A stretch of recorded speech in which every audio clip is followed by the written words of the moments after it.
Jamie Carter didn't believe in luck, not good luck anyway, as she sprinted across the marble lobby of Reed Enterprises, clutching a portfolio soaked from the rain. She muttered under her breath.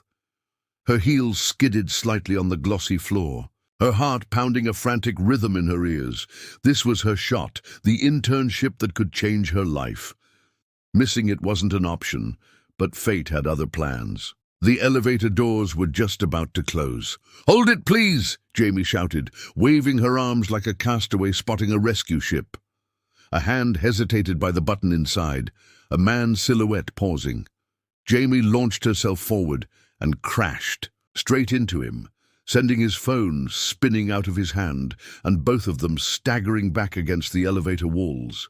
Gasps echoed across the lobby. Jamie looked up to see a sharply dressed man with piercing eyes and an expression colder than the winter rain outside. Alexander Reed, CEO, billionaire, legend, and now, thanks to her, victim of a flying headbutt and a cracked phone screen. "Fantastic," Alexander muttered, inspecting the damage with thinly veiled disdain. Jamie's stomach twisted. "I'm so sorry," she stammered, her cheeks burning.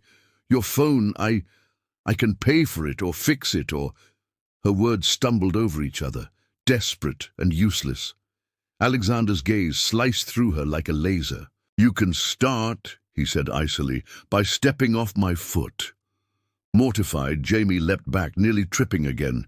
She mumbled another apology, wishing the floor would swallow her whole. As the elevator jolted upward, silence filled the space, dense, uncomfortable, electric. Alexander swiped at his phone, sighing as the screen flickered ominously. Jamie fidgeted, the tension unbearable. "First day?" he asked, his voice flat. "That obvious?" Jamie gave a weak laugh, tugging at her rain-drenched sleeves. When the elevator shuddered to a sudden halt between floors, Jamie gasped and grabbed the wall. Alexander's jaw tightened. He pressed the emergency button with a calmness that suggested this was just another annoyance on a long list. Jamie, on the other hand, couldn't resist filling the silence. "Maybe the universe is telling me something," she babbled. "Like, hey, Jamie, maybe this isn't your path, or maybe just take the stairs next time." Alexander arched a brow, unimpressed. "Talking won't fix the elevator." "No, but it passes the time," she said, flashing a crooked smile. There was something reckless in her, something unpolished and real that unsettled him more than he wanted to admit. He was used to boardrooms and contracts, not chaos and genuine human messiness. Not whatever this girl radiated in frantic, earnest waves. The intercom crackled to life, promising a technician's help within minutes. Jamie sagged with relief, then offered Alexander a half-hearted thumbs up. "See? Talking helps." He almost smirked. Instead, he glanced at his watch with clinical disinterest. Jamie studied him. Everything about Alexander Reed was pristine. His navy suit, his silver watch, even the disdainful set of his mouth. He was a man built for control, power, and ruthless efficiency. And Jamie Carter, she was a walking calamity with big dreams and zero chill. "You work here?" she asked, knowing full well who he was, but craving something, anything, to bridge the impossible distance between them. "You could say that," Alexander replied. "I'm Alexander Reed." The name hit her like a thunderclap. Jamie's mouth opened, then closed, then opened again. I've read about you," she stammered. "You're like a business genius." "Glad to know my PR team is earning their salary," he said dryly. Jamie's nerves spiked higher. Of all the people to crash into on her first day, it had to be him. The elevator lurched again, and finally, with a soft ding, resumed its climb. As the doors opened onto the executive floor, Alexander stepped out without a backward glance.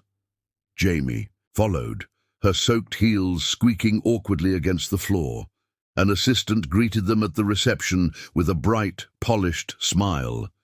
"Mr. Reed, your meeting is ready in conference room A." Then she turned to Jamie. "And you must be the new intern for the marketing department?" Jamie nodded mutely. Please wait in the lounge. Ms. Daniels will be with you shortly. Jamie shuffled aside, heart sinking, watching as Alexander Reed disappeared into his private domain like a king entering his throne room. She pressed herself into a corner of the plush lounge, hands trembling around her portfolio. This was it. She'd blown it before she even began. Every terrible thing she'd ever thought about herself echoed louder now. Not good enough, not ready, too clumsy, too naive. She closed her eyes, breathing deeply. "One mistake," she whispered. "You get one mistake. You can still fix this." But even as she told herself that, Jamie felt something coil tight and uncertain in her chest. Because Alexander Reed hadn't looked at her like she was a mistake. He had looked at her like she was a puzzle, a problem he didn't quite know how to solve. And somehow that felt even more dangerous. Jamie spent the next hour pacing the lounge, trying not to chew her nails into oblivion. Every few minutes she would glance at the executive hallway, half expecting Alexander Reed to emerge with security guards in tow. Maybe she'd get escorted out like a criminal. Her internship terminated before it had even begun. No one here would mourn her disappearance. The staff bustled by, their tailored suits and sleek haircuts a constant reminder that she didn't belong. Finally, a woman with sharp heels and sharper eyes approached. "Jamie Carter." Jamie jolted upright. "Yes, that's me. I'm Cynthia Daniels, head of marketing. Follow me." Jamie scrambled to gather her things, nearly knocking over a side table in the process. Cynthia didn't even flinch, leading Jamie through glass corridors that felt like fishbowls. Every office a stage, every employee an actor in a high-stakes performance. They arrived at a small office, all minimalist decor and strategic lighting. "You'll be assisting with our upcoming product launch," Cynthia said briskly. "Mostly data entry, presentation prep, and grunt work. Think you can handle that?" Jamie nodded, trying to look confident. Inside, panic brewed. Data entry? Presentations? She barely survived Excel without crying. "Good," Cynthia said, handing her a heavy binder. "Deadline's Friday." Jamie took the binder and promptly dropped it. Papers scattered like confetti across the sleek hardwood floor. Cynthia watched, unimpressed. "Pick it up, quickly." Jamie scrambled to obey, cheeks flaming. As she gathered the pages, she noticed a pair of polished shoes stop nearby. She looked up and froze. Alexander Reed, watching. Again. He stood there, hands in his pockets, expression unreadable. Cynthia straightened immediately. "Mr. Reed," she said, her voice losing all warmth and gaining 3 levels of formality. "I was just assigning tasks to our new intern." "I see," Alexander said, his eyes never leaving Jamie. She felt exposed, under his gaze, like he could see every crack in her carefully built facade. "Make sure she's put to good use," he said, then turned on his heel and walked away. Cynthia exhaled as if she'd been holding her breath. Jamie clutched the binder to her chest, her pulse thundering in her ears. Whatever thin second chance she'd been granted, it was clear Alexander Reed was keeping a very close eye on her. The rest of the day passed in a haze of humiliations. Jamie couldn't find the bathroom without getting lost. She spilled coffee on her own desk, and someone else's. She mislabeled a client file and had to endure Cynthia's thinly veiled contempt. By the time 5 o'clock rolled around, she was ready to crawl back to her tiny apartment and hide under the covers for a decade. But fate wasn't done with her yet. As she hurried toward the lobby, clutching her soaked bag and dignity in equal measure, she collided, again, with Alexander Reed. This time, she managed not to knock anything over, but the impact sent her stumbling back a step. "You really do have a gravitational pull, don't you?" he said, almost conversationally. Jamie opened her mouth, then closed it. "Was that a joke?" "I swear I'm not stalking you," she blurted out. "I just have really bad spatial awareness." He gave her a long look. And apparently really bad timing. "Story of my life," she muttered. A small, almost imperceptible quirk of his lips suggested amusement. Before she could embarrass herself further, he nodded once and disappeared into a waiting black car. Jamie stood there, blinking at the empty curb, feeling the absurdity of the day settle over her like a heavy blanket. She should be mortified. She should be panicking. Instead, bizarrely, she laughed, a soft, incredulous laugh that bubbled up from deep inside. Because if life was going to kick her down, at least it had the decency to make it interesting. Later, that night, Jamie sat cross-legged on her bed, staring at the cracked screen of her phone. Her best friend, Mia, was on video chat, munching popcorn, as Jamie recounted every horrific detail. "So let me get this straight," Mia said, grinning. "You physically assaulted a billionaire, ruined his phone, almost died in an elevator, and spilled coffee everywhere. All in one day? Don't forget getting lost and labeled incompetent by my supervisor," Jamie added. Mia cackled. "Girl, you're a legend. Honestly, if he doesn't fire you, he's either insane or secretly impressed." Jamie groaned. "More like secretly planning my funeral." But even as she said it, a small, stubborn flicker of hope refused to die, because somewhere deep inside, Jamie knew Alexander Reed had seen something in her. Maybe it was just amusement, maybe curiosity, maybe annoyance. Whatever it was, he hadn't written her off yet. And that meant she still had a chance, a tiny, ridiculous, impossible chance to prove she was more than a walking disaster. She closed her laptop, crawled under the covers, and stared at the ceiling. Tomorrow would be better, she promised. Herself. Tomorrow she would be careful, invisible, perfect. But Jamie Carter wasn't built for perfect, and something told her Alexander Reed wasn't looking for perfect anyway. The next morning, Jamie arrived at Reed Enterprises 30 minutes early, determined to erase yesterday's disasters from everyone's memory. She wore a crisp, ironed shirt, no coffee stains in sight, and clutched her new binder like a lifeline. "Today," she whispered to her reflection in the mirrored lobby walls, "you're a professional." But professionalism was hard to maintain. When Cynthia Daniels dragged her into a conference room full of senior executives, Jamie blinked at the intimidating line of power suits around the polished table, each one exuding an aura of money and ruthless ambition. She hugged the wall, hoping to blend into the furniture, but Cynthia shoved a stack of reports into her arms and hissed, "Distribute these, quietly." Jamie nodded, heart hammering.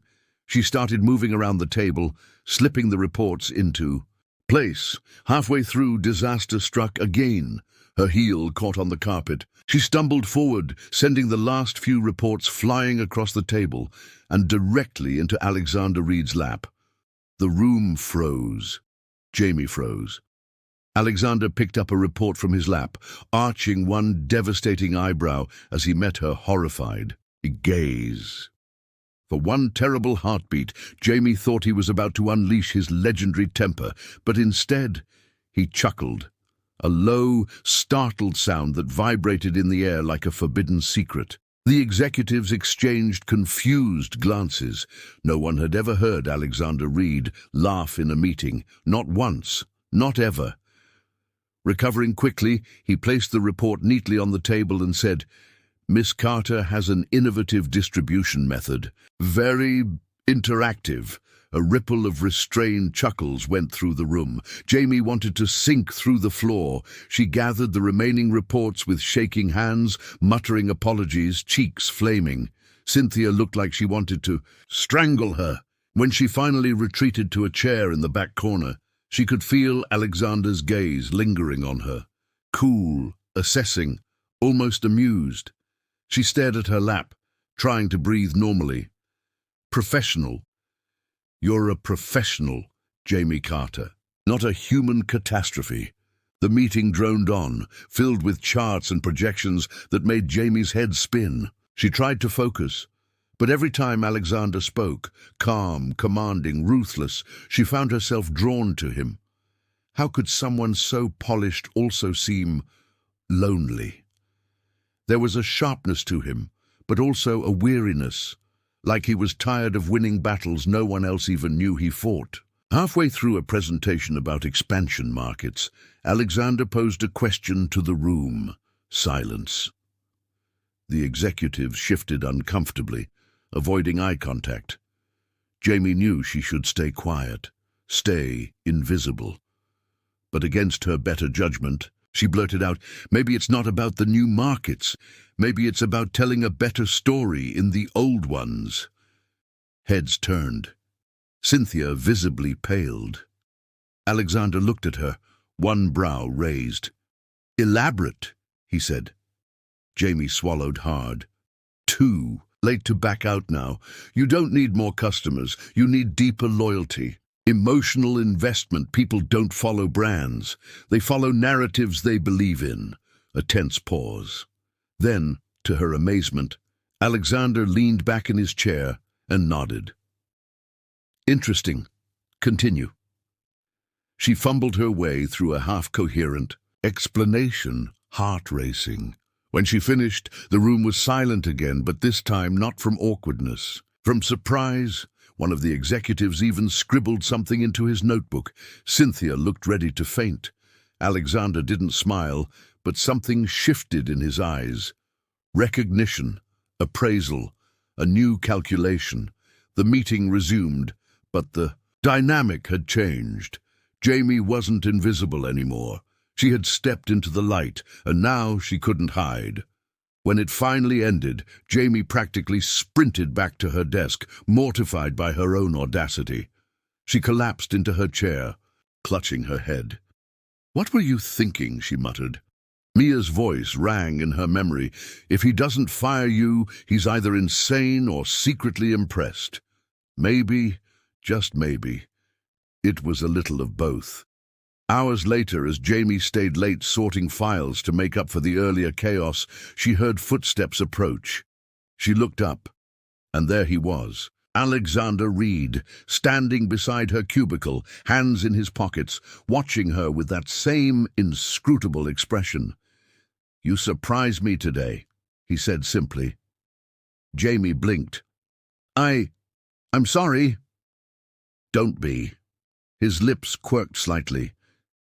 "It was refreshing." She swallowed hard. Was this real? Was the universe actually rewarding her for once?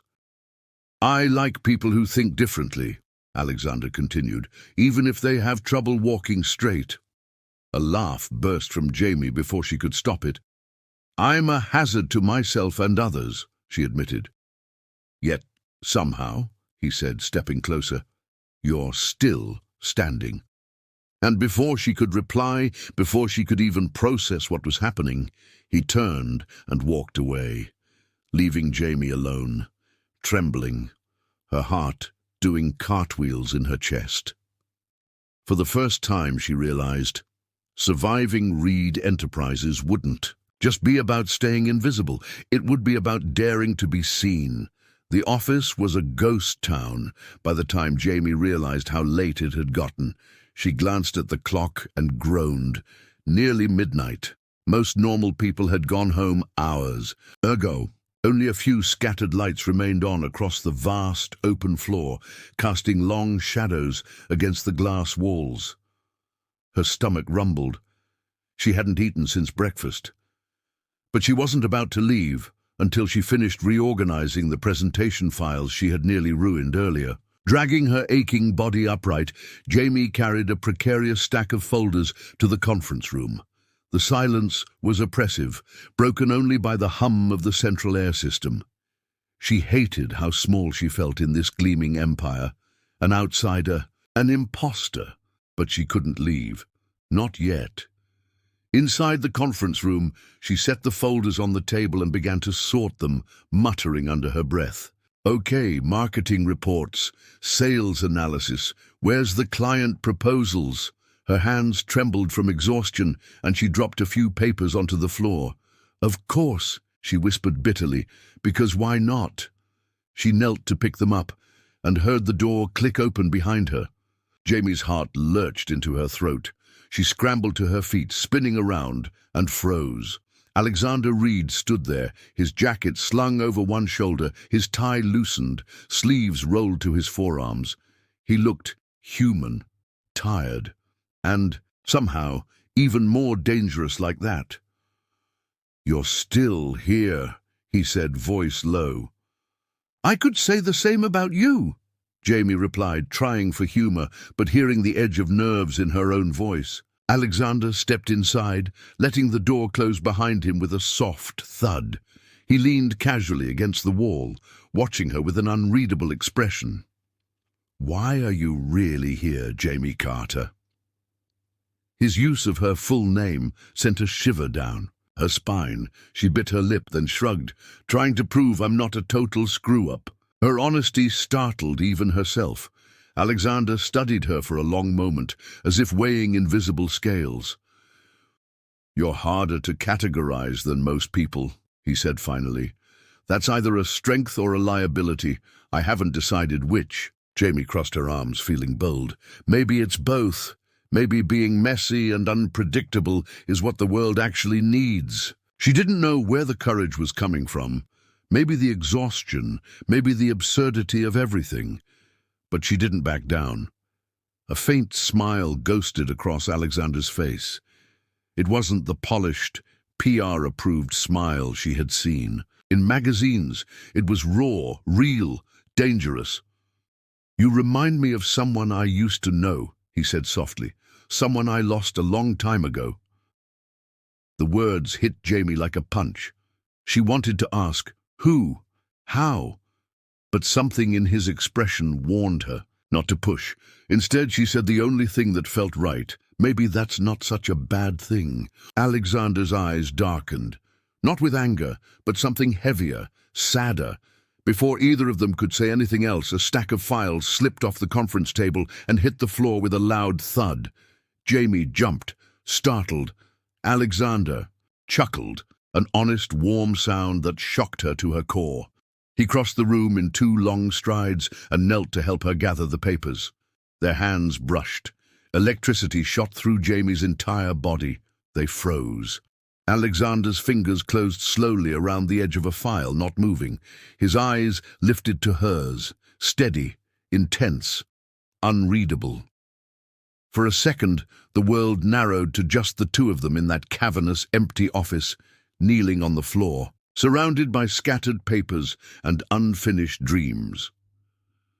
"Be careful," Alexander said, his voice a low rumble. "You don't know what you're playing with." Jamie swallowed hard. "Neither do you." Something flickered between them, something too dangerous to name. Alexander stood up first, gathering the files with careful precision. He placed them on the table, his movements sharp and controlled. When he turned back to her, the walls were back in place around him. The moment was gone. "You should get some rest," he said, his voice cool once more. Jamie hesitated. Part of her wanted to protest. Part of her wanted to stay in that fragile, broken space where he was more than just her boss, where he was human, vulnerable, reachable. But she knew better. She nodded, gathering the remaining files. "Good night, Mr. Reed." He watched her for a beat too long. "Good night, Jamie." She slipped past him, her heart hammering painfully against her ribs. As she pushed open the door, she caught one last glimpse of him, standing there alone, bathed in moonlight and regret. And even though she knew it was foolish, even though it could only end in heartbreak, Jamie Carter realized something terrifying and true. She didn't want to fix her life anymore. She wanted to rewrite it. With him. The next morning, the atmosphere in Reed Enterprises buzzed with an energy Jamie couldn't quite name. People moved faster, voices dropped lower. Every conversation seemed to stutter into awkward silence whenever she entered the room. At first, she thought she was imagining it. Maybe the exhaustion was catching up with her, turning her paranoid. But by mid-morning, it was undeniable. Wherever Jamie went, eyes followed. She tried to shrug it off, burying herself in spreadsheets. and client reports.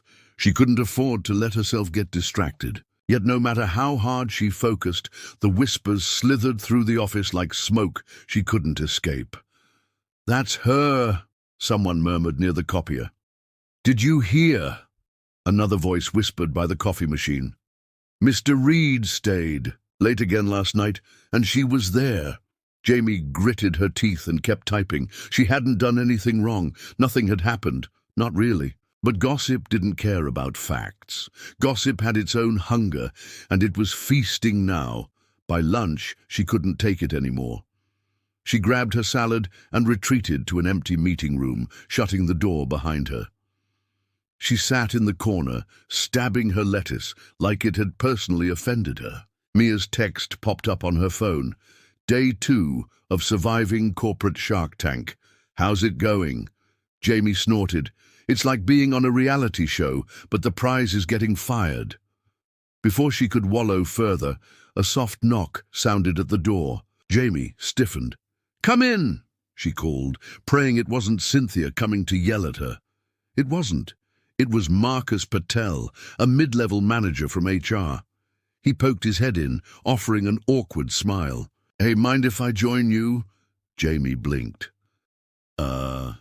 Sure." Marcus sat down across from her, balancing a tray with a sad-looking sandwich. They ate in awkward silence for a minute before he spoke. "You know," he said carefully, "people are curious." "About you." Jamie dropped her fork. "Curious?" He shrugged. "It's not every day someone catches Mr. Reed's attention, especially not an intern." His tone wasn't malicious, more bemused, but it still made Jamie's stomach twist. "Nothing's happening," she said quickly. "I'm just trying to survive." Marcus smiled a little sadly. "Welcome to Reed Enterprises, where surviving is considered suspicious."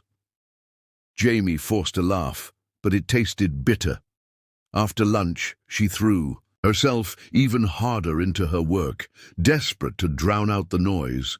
But it wasn't just employees whispering anymore. Even clients seemed to notice. When Jamie brought a corrected proposal to the client relations team, one of the senior advisors leaned over her shoulder, smirking. "Careful, Miss Carter. Make too many waves, and you'll either end up promoted or eaten alive." Jamie bit the inside of her cheek so hard she tasted blood. That evening, as she gathered her things, Cynthia appeared at her desk. "Mr. Reed wants to see you," she said crisply, as if the very idea offended her. Jamie's heart dropped. She stood, smoothing her skirt, trying to appear calm. "Now?" "Now," Cynthia said, and disappeared before Jamie could ask anything else. The walk to Alexander's office felt like crossing a battlefield. People openly stared. Jamie kept her head high, forcing her legs to move. She knocked once, then entered. Alexander sat behind his massive desk, flipping through a file. He looked up when she entered, his expression unreadable. "Close the door." Jamie obeyed, nerves coiling tight. For a moment, he just studied her, tapping a pen lightly against the desk. Then he said, "They're talking about us." Jamie flinched. "I know. I don't care," he said simply. "Do you?" The question hit harder than she expected.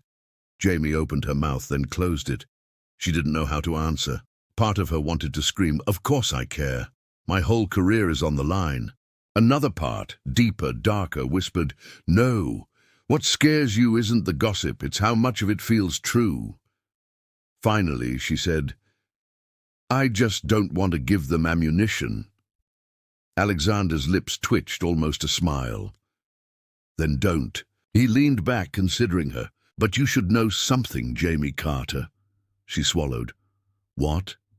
"I didn't hire you because I felt sorry for you," he said. "And I'm not protecting you now out of charity."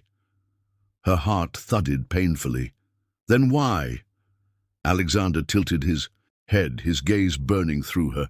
"Because you're the most alive thing in this dead building, and I'm not ready to let that go." Silence slammed between them. Heavy, electric. Jamie's hands trembled at her sides. She had come into this office expecting a reprimand, maybe even a dismissal. Instead, she was standing on the edge of something infinitely more dangerous. And the scariest part? She didn't want to step back. 3 days later, Jamie received an email so vague it could only mean trouble. Dinner. 8 p.m. Dress appropriately. AR. She reread it 3 times, hoping she had misunderstood. But no, the address listed was an upscale restaurant downtown. She chewed her lip. Was this a meeting? A test? A trap? By the time she arrived, dressed in the only semi-formal dress she owned, Jamie was a nervous wreck. The restaurant oozed elegance, all low lighting and gold accents. She stepped inside and spotted Alexander instantly, alone at a corner table, scanning a menu with a bored expression. He looked up when she approached, his gaze sweeping over her with something dangerously close to appreciation. "Jamie," he said, standing to pull out her chair. "You made it." "Was I supposed to have a choice?" she teased, trying to mask her nerves. He smiled faintly. "Not really." They sat. A waiter appeared, all bow ties and formality, and Alexander ordered for both of them without even asking. Normally, Jamie would have bristled. Tonight, she was too busy trying to calm the butterflies wreaking havoc in her stomach. "So," she said, reaching for her water, "what's the emergency?" Before Alexander could answer, another figure approached the table. Jamie turned and froze. Tall, charming, with an easy smile and eyes sharp as broken glass, Sebastian Cole, tech mogul, Alexander's most notorious rival. She recognized him instantly from the news articles and glossy magazine spreads. "Alex," Sebastian said smoothly, clapping a hand on Alexander's shoulder. "Long time." Alexander's jaw tightened fractionally.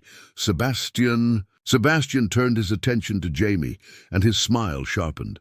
"And who's this delightful surprise?" Jamie managed a tight smile.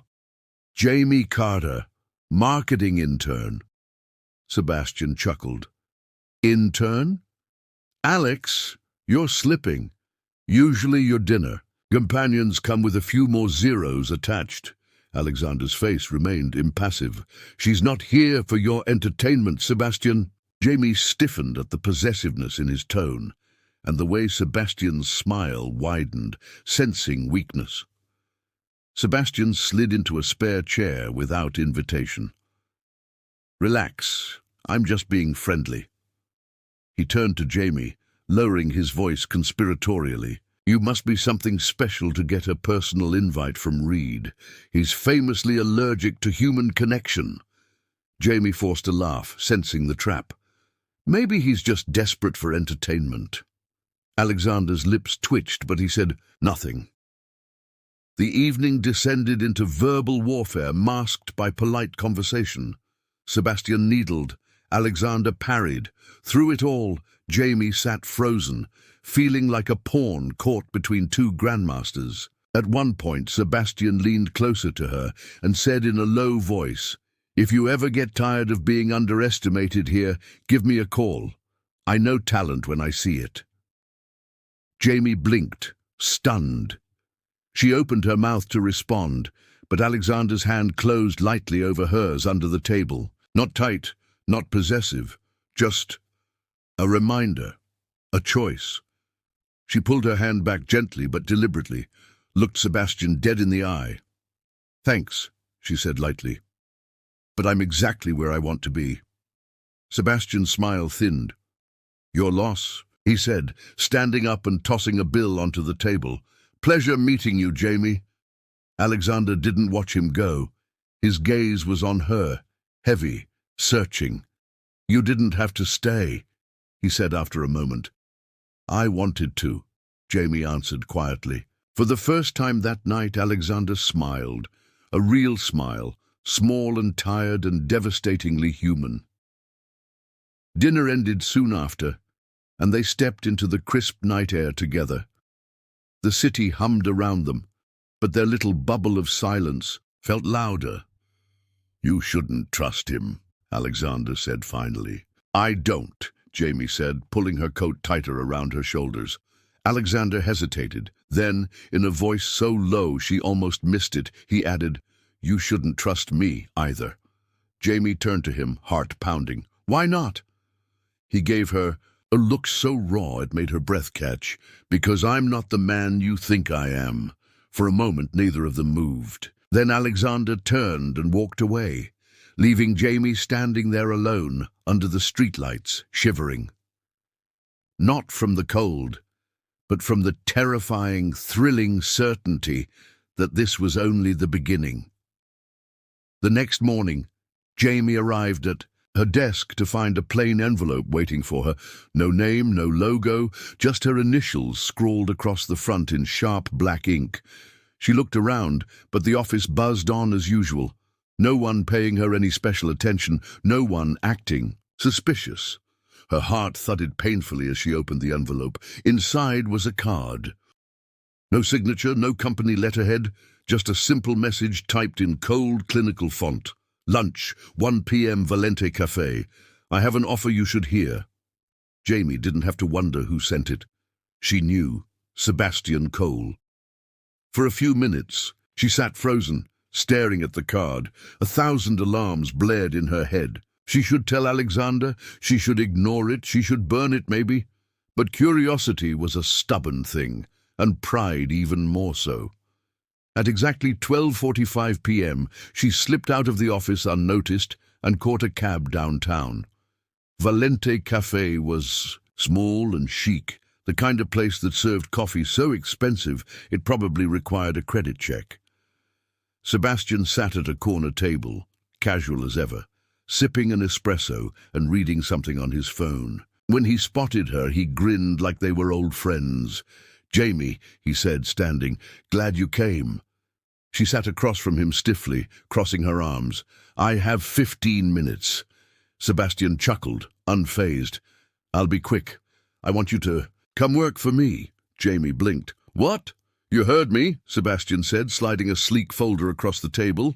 "Executive assistant, real salary, real future. None of this intern grunt work." Jamie stared at the folder but didn't touch it.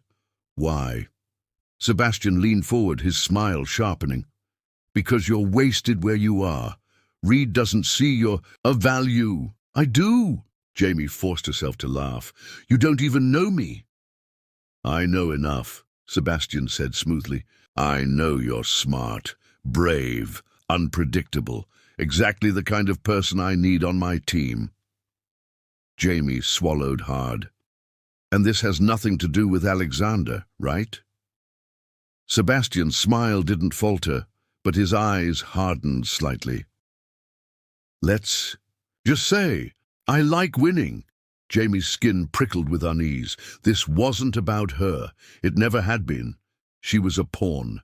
Another move on a board she didn't even fully understand yet. She stood, leaving the folder untouched. "Thanks for the offer," she said, "but I'm not interested." Sebastian rose too, his expression tightening for the first time. "Think carefully, Jamie. Reed doesn't protect anyone forever. When he's done with you, you'll be nothing." Jamie didn't flinch. "Then I guess I'll just have to be something, on my own." Without waiting for a reply, she turned and walked out of the cafe, her hands shaking. By the time she got back to the office, her mind was spinning. She wanted to tell Alexander, but something stopped her. Maybe it was pride. Maybe fear. Maybe the cold certainty that once she crossed that line, nothing would ever be the same. She threw herself into her work, trying to outrun the dread curling inside her chest. But the feeling only grew stronger when she received another email. At the end of the day, this time from Alexander himself. "Conference room B, 6 p.m. Bring the market projections. No explanation, no subject line, just an order." She spent the next hour preparing, double-checking every figure twice. When 6 o'clock rolled around, She grabbed the file and made her way to conference room B. Alexander was already there, pacing like a caged animal. "Close the door," he said without looking at her. Jamie obeyed, heart hammering. He turned to face her, and she knew instantly something was wrong. His face was a mask of control, but his eyes burned with barely contained fury. Sebastian approached. "You," Alexander said. Not a question, a statement. Jamie froze. "How do you—" "It doesn't matter," he interrupted, voice clipped. "What matters is whether you were foolish enough to listen." Jamie lifted her chin. "I turned him down." A flicker of relief crossed Alexander's face, but it was gone in an instant, buried under layers of anger and something sharper, something closer to fear. "Good," he said finally, "because if you'd said yes—" He trailed off, jaw tight. Jamie swallowed. "What?" Alexander stared at her for a long, blistering moment.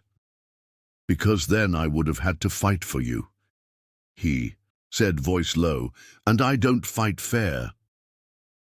Jamie's breath caught. Before she could respond, Alexander stepped closer, too close, and lowered his voice to a near whisper. "You're not just another intern to me, Jamie Carter. You never were." The world tilted under her feet, and in that moment, Jamie realized something terrifying. The real danger wasn't Sebastian's offer. It was how badly she wanted to believe Alexander Reed. Jamie barely slept that night. Her mind replayed the conversation with Alexander over and over, dissecting every glance, every word, every breath. She woke up restless and raw, her emotions pulled tight like a taut wire ready to snap. It didn't help that when she entered the office the next morning, the tension in the air was so thick it could have been bottled and sold. Everyone seemed to sense a shift, though no one said anything outright. Whispers clung to the walls. Like ivy, Jamie kept her head down, determined to survive the day without drawing more attention. But when Cynthia intercepted her outside the break room with a too bright smile, Jamie's gut twisted. "Mr. Reed needs you in his office," Cynthia said sweetly. "Urgently." Jamie's palms immediately went clammy. "Now?" Cynthia nodded, stepping aside like a queen ushering a pawn to the chopping block. Jamie straightened her shoulders, tucked her hair behind her ear, and made her way to Alexander's office. She knocked once, then entered without waiting for permission. Alexander was at his desk, scribbling something into a thick notebook with furious intensity. He didn't look up. Jamie cleared her throat. "You wanted to see me?" Finally, he set down his pen and fixed her with a gaze so sharp it felt like it could strip her bare. "Close the door." Heart pounding, Jamie obeyed. When she turned back, Alexander was standing in front of his desk now, arms crossed over his chest. "I need to know something," he said. Jamie swallowed hard. "What?" "Did Sebastian offer you anything else?" Alexander's voice was low and dangerous. "Money, power, leverage?" Jamie blinked, confused. "No, just a job." Alexander studied her for a long moment, and she could feel the heat of his scrutiny. "You're telling me the truth?" "Yes," Jamie said, frustration flaring. "Why would I lie?" Alexander didn't answer right away. Instead, he moved back behind his desk and pressed a hidden button. A panel in the wall slid open to reveal a hidden safe. Jamie stared, stunned. He pulled out a thin, sleek file and dropped it onto the desk between them. Jamie's name was on the front. She froze. "What? What is that?" Alexander's expression was grim. "Your file." Jamie's stomach twisted. "My HR file?" "No." His voice was colder than ice. "The file Sebastian compiled on you." Jamie's heart stopped. She stared at the folder like it might bite her. How did he—" "Sebastian has been digging into you since the day you arrived," Alexander said. "Background checks, financial history, academic records, even old social media posts. Jamie felt sick. Why? Alexander's mouth tightened. Because he wants to use you against me. Because he thinks you're my weakness. Jamie's legs buckled slightly, and she grabbed the edge of the desk for support. I didn't ask for this, she whispered. I know, Alexander said quietly. For a long moment, neither of them spoke. The only sound was Jamie's shallow breathing. Finally, Alexander reached across the desk and slid the file toward her. You have a choice, he said. You can leave now. Walk away before this gets worse, before he tries harder, before I make it impossible for you to leave. Jamie stared at him, heart-breaking. You're giving me an out. He nodded once. And if I stay, she asked, her voice barely a whisper. Alexander's eyes darkened. Then you stay knowing the risks, knowing that this isn't just about an internship anymore. Jamie closed her eyes, fighting the tears that burned behind them. This was insanity. She had no idea what she was doing. She was in way over her head. And yet, when she opened her eyes, she looked straight at him. I'm not leaving. Something shattered in Alexander's expression, something so raw it made her chest ache. You're stubborn, he said, almost gently. You're impossible, she shot back. A ghost of a smile touched his lips. Then maybe we deserve each other. Jamie picked up the file, feeling the weight of it in her hands. The weight of everything. She was choosing. She tucked it under her arm, turned to the door, and paused.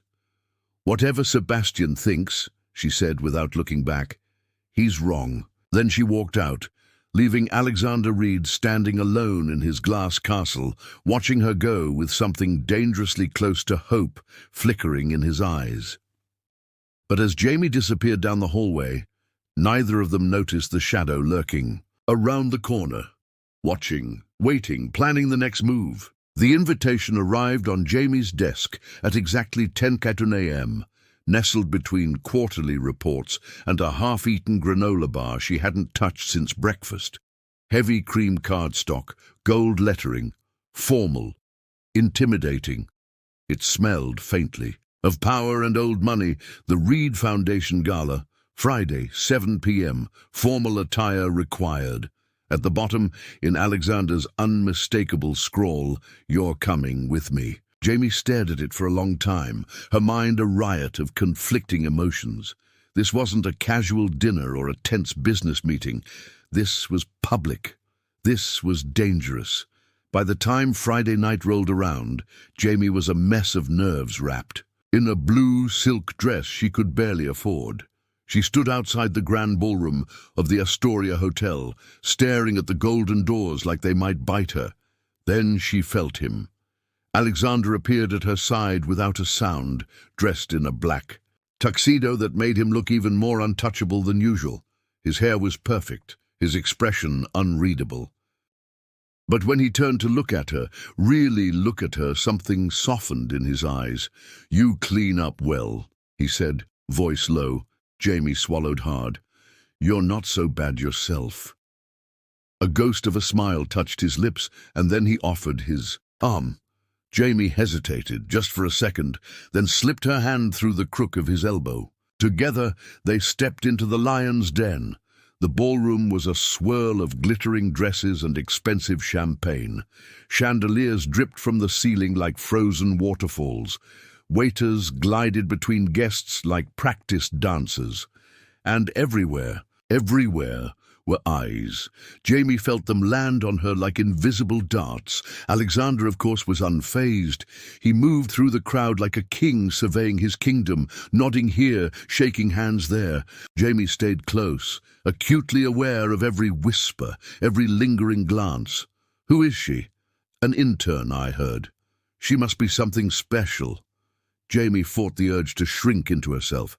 Instead, she kept her chin high and her hand steady on Alexander's arm. You're doing fine, Alexander murmured, sensing her tension. I feel like a gazelle surrounded by lions, she muttered back. He chuckled under his breath. You're underestimating yourself. You're more wolf than prey. Jamie wasn't sure if that was meant as a compliment, but it made her stand a little taller anyway. As the night wore on, the crowd grew thicker. At one point, while Alexander was cornered by a particularly aggressive board member, Jamie drifted toward the balcony for some air. She leaned against the marble railing, breathing deeply, trying to steady her racing heart. "You look lost," said a voice behind her. Jamie turned and found herself face to face with Sebastian Cole. He was dressed impeccably, his smile charming, but his eyes were full of something far more dangerous than charm. "Not lost," Jamie said coolly. "Just taking a breather." Sebastian leaned against the railing beside her, close but not touching. "You should be careful," he said, voice soft. "Being too close to Alexander Reed tends to end badly for people." Jamie stared at him, refusing to flinch. "Is that a threat?" "A warning," Sebastian said smoothly. "There's a difference." Before Jamie could respond, she felt a familiar hand close around hers, firm, possessive, grounding. Alexander. He stood behind her now, his presence a wall between her and Sebastian. "Find someone else to play with, Cole," Alexander said, his voice ice. Sebastian shrugged, straightened, and offered Jamie a sly smile. "Suit yourself. Just don't say I didn't warn you." Then he melted back into the crowd, leaving behind a chill that had nothing to do with the night air. Jamie turned to Alexander, searching his face. "Why does he hate you so much?" Alexander looked down at her, and for a moment, Jamie thought he wouldn't answer, but then he said quietly, "Because I beat him, and he never forgives." The words hung heavy between them. The rest of the night passed in a blur of speeches and toasts. Jamie stayed close to Alexander's side, conscious of every glance they shared, every brush of his hand against hers. When the final toast was made and the last guest stumbled into the night, Alexander guided her out onto the now empty balcony. The city sprawled before them, glittering and endless. "You survived," he said, almost teasing. "Barely," Jamie replied, shivering slightly in the cool breeze. Without a word, Alexander slipped off his jacket and draped it over her shoulders. Jamie clutched it around herself, inhaling the faint, clean scent of him. For a moment, neither of them spoke. Then Alexander said, so quietly she almost missed it, "I'm glad you're here." Jamie's heart twisted painfully. "I am too," she whispered. And as the stars wheeled silently above them, Jamie realized that whatever game they were playing, whatever danger they were courting, it was already too late. She was all in. Monday dawned heavy and grey, a mirror to the unease coiling in Jamie's chest. She sat at her desk, flipping through reports she barely saw, her mind replaying Sebastian's words from the gala. Being close to Reed tends to end badly. She told herself it was just a scare tactic, a petty move from a sore loser. But as the morning stretched into afternoon, an uneasy energy filled the office. Something was wrong. At exactly 2 o'clock, Jamie's computer froze mid-report. Confused, she tried restarting it. No luck. A few minutes later, Cynthia appeared, flanked by 2 grim-faced men in security uniforms. "Jamie Carter," Cynthia said sharply, "please come with us." The entire office fell silent. Jamie stood slowly, heart hammering, a dozen pairs of eyes burning into her back as she followed Cynthia down the hall to the executive suites. They entered a smaller conference room, empty except for Alexander, who stood by the window with his back to them. The door shut with a soft but final click. Alexander didn't turn around. Cynthia cleared her throat. "There's been a security breach," she said crisply. "Sensitive company information leaked." Jamie's blood ran cold. "I didn't," she started, but Cynthia cut her off. "An investigation traced the breach back to your login credentials." Jamie shook her head violently. "No, no way. I would never." Do you recognize this? Cynthia slid a tablet across the table. On the screen was a series of emails, corporate secrets sent from Jamie's work account to an external address. Jamie's stomach lurched. She stared at the screen, at the damning evidence, and felt the room tilt around her. "This isn't real," she whispered. "I didn't send these." "Then who did?" Cynthia's voice was cold. Jamie looked at Alexander, desperate, pleading. "You have to believe me. I swear I didn't do this." Finally, Alexander turned. His face was a mask, blank, implacable. Jamie's heart broke. "You have no proof it was her," he said to Cynthia. Cynthia pursed her lips, but said nothing more. Alexander turned back to Jamie. "You're suspended pending further investigation," he said quietly. "Hand over your badge and leave the building immediately." Jamie stood frozen for a second too long. "Now, Miss Carter," Cynthia added sharply. Hands trembling, Jamie fumbled with her badge and set it on the table. She felt numb, detached as she stumbled from the room. The hallway stretched before her like a gauntlet. People turned to watch as she passed, their eyes full of curiosity and cruel satisfaction. Jamie barely made it outside before the tears started. She sat on a stone bench across the street, the cold biting through her dress, and buried her face in her hands. She should have known. It had been too good to be true from the start. A buzzing sound jolted her. Her phone, a text message. "Unknown number. I told you he wouldn't protect you." Jamie's breath caught. Sebastian. She stared at the screen, horror sinking in. This wasn't just a random security issue. This was deliberate, a setup, a trap, and she had walked right into it. Hours passed before Jamie moved again. She sat, frozen, numb, as the city around her blurred into meaningless noise. Everything she had built, everything she had fought for, it was slipping through her fingers like sand. But somewhere, deep inside, anger began to burn. This wasn't over, not by a long shot. By nightfall, she made a decision. She wasn't going to run. She was going to fight. And the first person she needed to confront was Alexander Reed. Days turned into a slow, agonizing crawl. Jamie stayed hidden in her tiny apartment, blinds drawn, phone silenced. The world outside moved on without her, bustling and bright, while she sat still and broken in the dark. No one from Reed Enterprises called, no messages, no explanations. Her inbox remained coldly silent, like she had never existed. She told herself it was better this way, that she didn't want their pity, but the truth gnawed at her like a starving animal. She missed it. She missed the chaos, the pressure, the messy humanity of it all. Most of all, she missed him. Alexander Reed, with his guarded smiles and restless energy, his anger, his walls, his moments of unexpected kindness that she had clung to like a lifeline. But he hadn't fought for her. When the time came, he had let her go without hesitation, without a second thought. That knowledge hurt more than any accusation ever could. It carved a hollow space inside her, one that refused to heal, no matter how many nights she cried herself to sleep. Meanwhile, across the city, Alexander Reed wasn't faring much better. He sat alone in his penthouse, glass of whiskey untouched, on the table, staring out at the endless glitter of the skyline. It was supposed to be enough. Power, control, victory. He had spent his entire life building walls so high no one could reach him, no one could hurt him.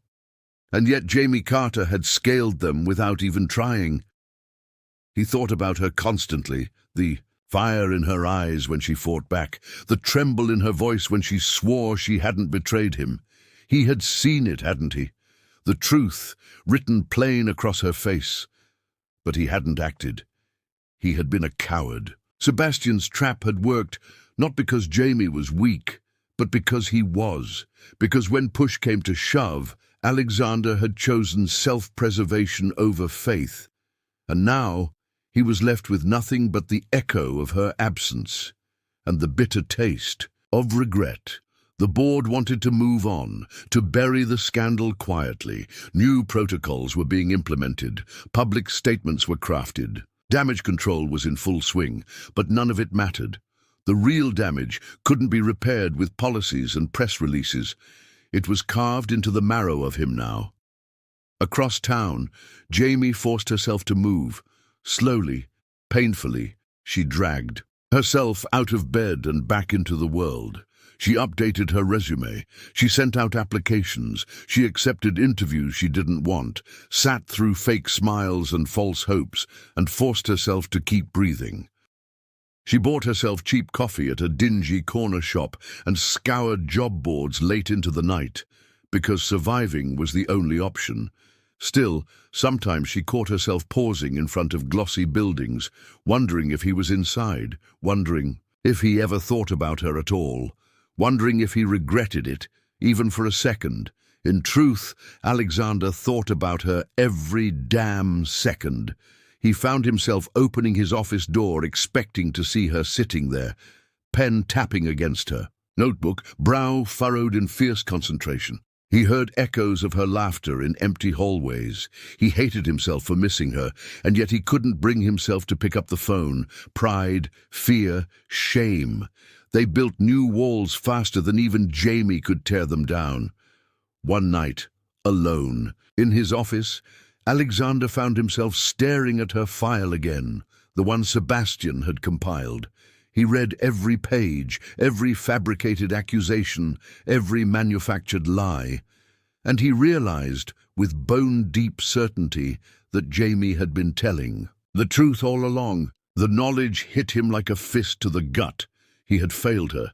He had failed himself, and if he didn't find a way to fix it, he would lose the only thing that had ever made him feel human, the only real thing he had left. Across the city, Jamie lay awake, staring at the cracked ceiling of her tiny apartment. Tomorrow, she promised herself. Tomorrow she would stop looking back. Tomorrow she would finally let him go. But deep down, she knew it was a lie. Some people you don't just let go. Some people are stitched into your skin, your bones, your soul.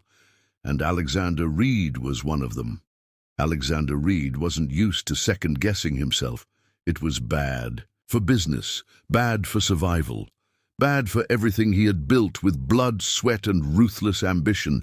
And yet here he was, pacing his office at midnight like a caged animal, a man trapped by his own failures.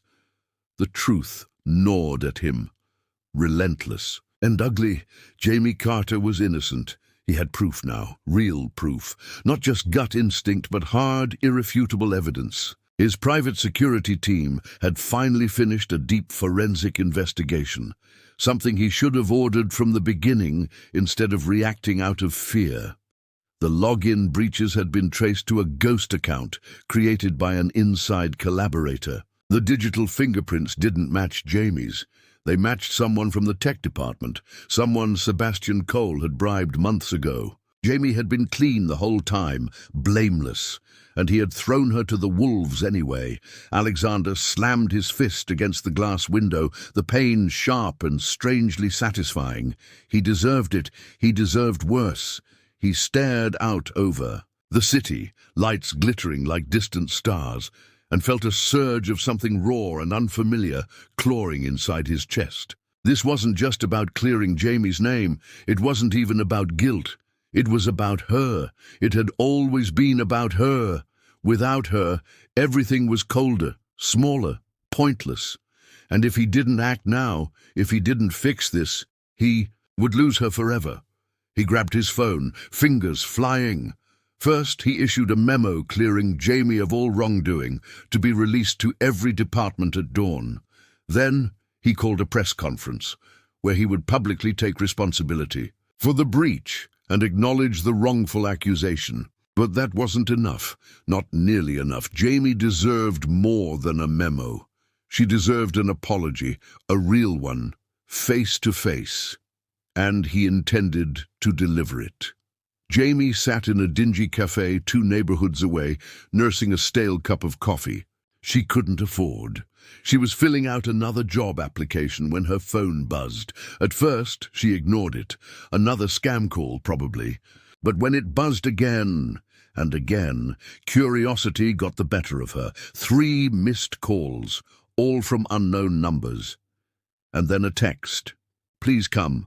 Reed Enterprises, Conference Hall, 11 a.m. AR. Jamie stared at the screen, heart pounding. This had to be a joke, a trap, and yet hope, that treacherous emotion, bloomed inside her chest anyway. She closed her laptop, tossed a few crumpled bills on the table, and bolted for the subway. When Jamie arrived at Reed Enterprises, the building was buzzing. Employees clustered near monitors, phones pressed to their ears. She slipped inside unnoticed, heart hammering painfully. As she entered the conference hall, she froze. It was packed. Every department, every executive, reporters, cameras, and at the center of it all, Alexander Reed, standing behind a podium, waiting. When he saw her, something shifted in his expression, something unguarded, real. He raised a hand, calling for silence. The room obeyed instantly. "I have called you here today to correct a mistake," he said, his voice carrying through the stunned crowd. "A grave mistake." Whispers erupted around the room. Jamie stood frozen, unable to breathe. "A member of our company was wrongfully accused of misconduct," Alexander continued. "This was not only a failure of our security protocols, it was a failure of leadership. My failure." The room held its breath. Alexander's eyes never left Jamie's. "Jamie Carter is innocent," he said, the words ringing out like a bell. "She always was." A collective gasp rippled through the room. But Jamie only stood there, too stunned to move.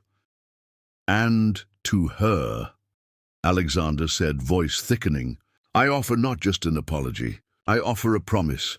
To believe in her as she deserved from the beginning, to fight for her as I should have from the start." The room blurred around her. The walls, the cameras, the people, all melted into nothing. There was only Alexander, standing there like a man stripped of armor, offering his heart with shaking hands. He stepped down from the podium and crossed the room toward her. Every eye followed, every breath caught. When he reached her, he didn't speak. He just held out his hand. A choice, her choice. Jamie's fingers trembled as she reached out and placed her hand in his. And the second their palms touched, she knew she wasn't alone anymore. She never had been. For a long, endless moment, the entire conference hall seemed frozen in time. Jamie stared at Alexander's outstretched hand, feeling the weight of 100 stares, 1,000 judgments.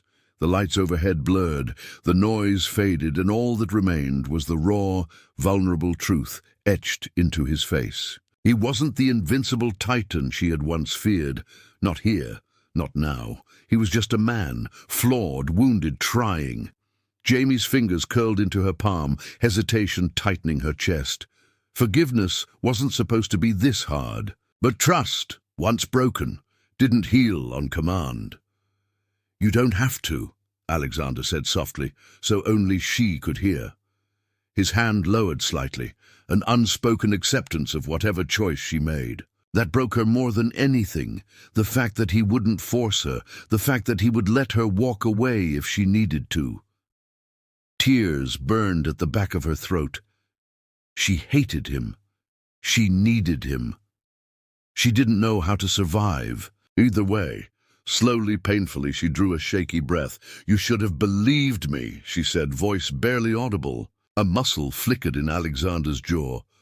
"I know. You hurt me," Jamie whispered. "I know," he said again, and this time his voice cracked around the edges. The room buzzed faintly, executives shifting, reporters murmuring, but Jamie tuned it all out.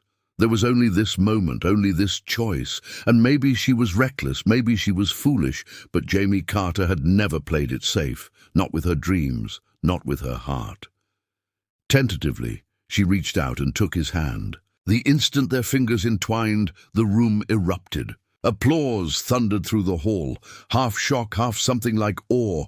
Cameras flashed, voices rose, but Jamie barely noticed.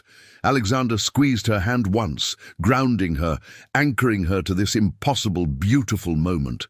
He leaned closer, his forehead almost brushing hers.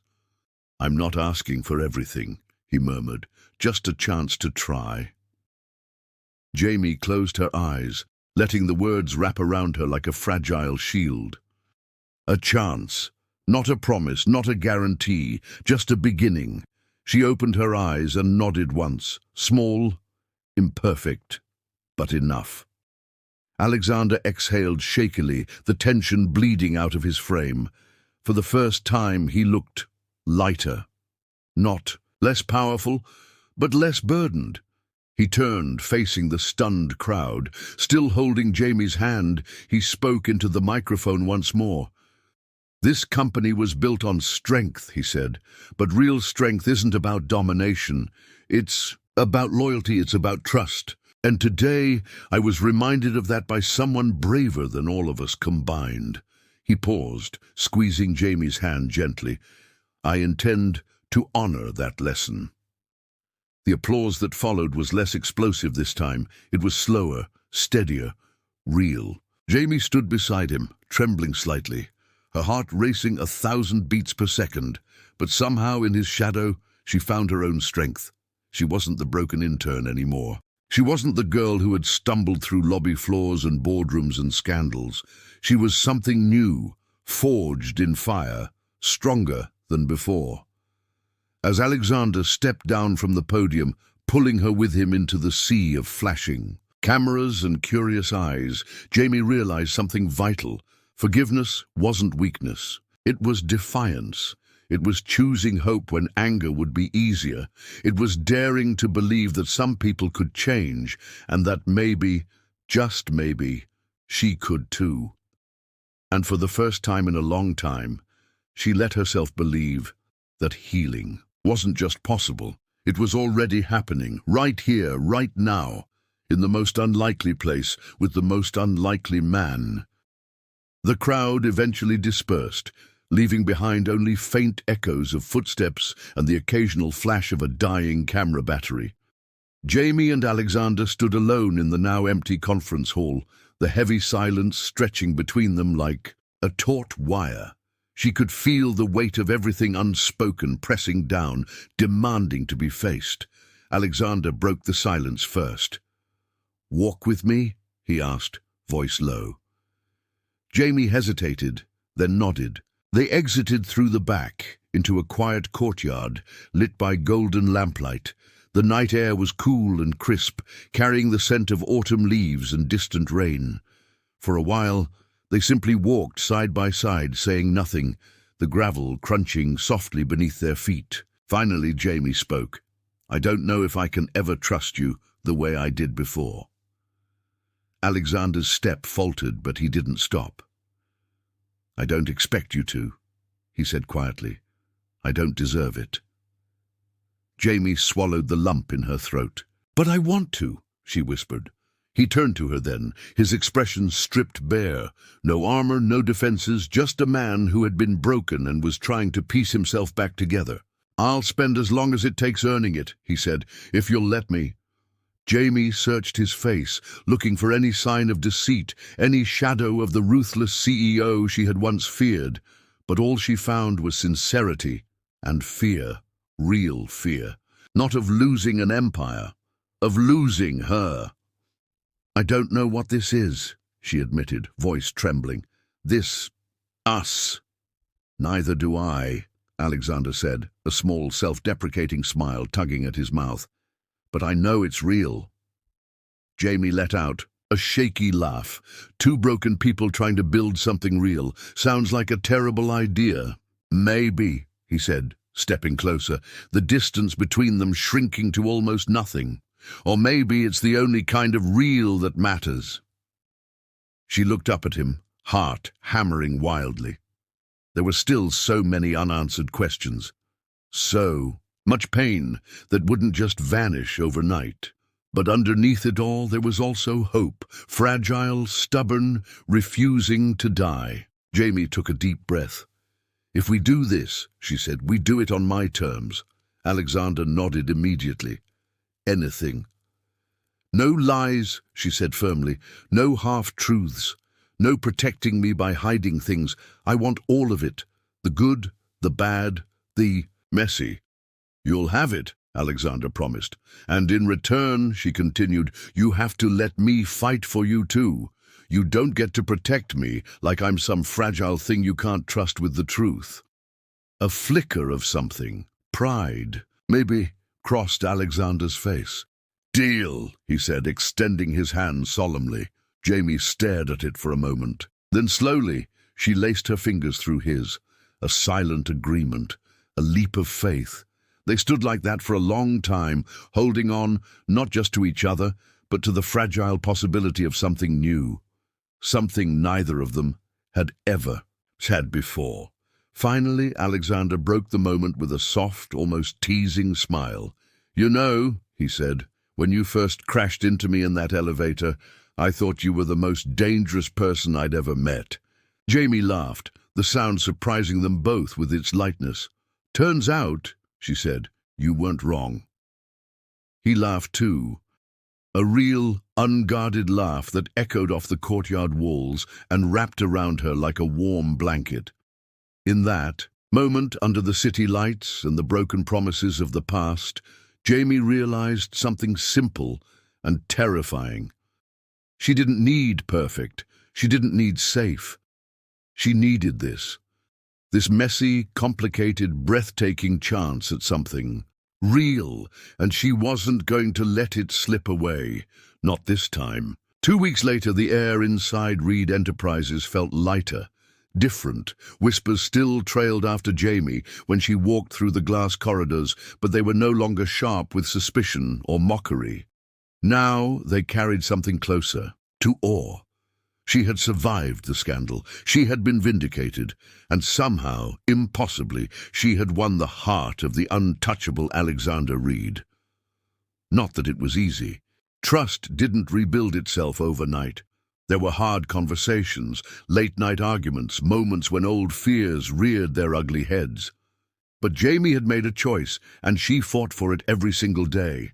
Alexander fought too, not with the cold, calculated ruthlessness that had built his empire, but with small, everyday acts of vulnerability. A hand brushing hers in passing. A late-night text that simply said, "Still thinking about you." An open door to his office when before there had only been walls. One rainy Friday afternoon, Jamie found herself summoned to the rooftop garden, an oasis usually reserved for executives and board meetings. Confused but curious, she wrapped herself in a jacket and rode the elevator up. When the doors opened, she found Alexander waiting, holding a small, battered notebook, not his usual leather-bound planner, something older, more personal. "What's this?" she asked, stepping out into the drizzle. He handed it to her without a word. Jamie flipped it open, and her breath caught. Sketches, notes, dreams. Plans not for corporate takeovers, but for rebuilding orphanages, funding scholarships, launching literacy programs, seeds of a life Alexander had never shown anyone else. "I started this when I was 20, he said, his voice rough. "Before the world taught me that caring was weakness." Jamie's eyes filled. With tears she didn't bother to hide. She closed the notebook carefully and looked up at him. "You're not weak," she said fiercely. "You're the bravest person I know." Alexander stepped closer, the rain plastering his hair to his forehead. "I don't just want to survive anymore, Jamie," he said. "I want to live. With you." The world seemed to tilt around her, but she stayed grounded in the truth shining from his eyes. "I don't need perfect," she whispered. "I just need you."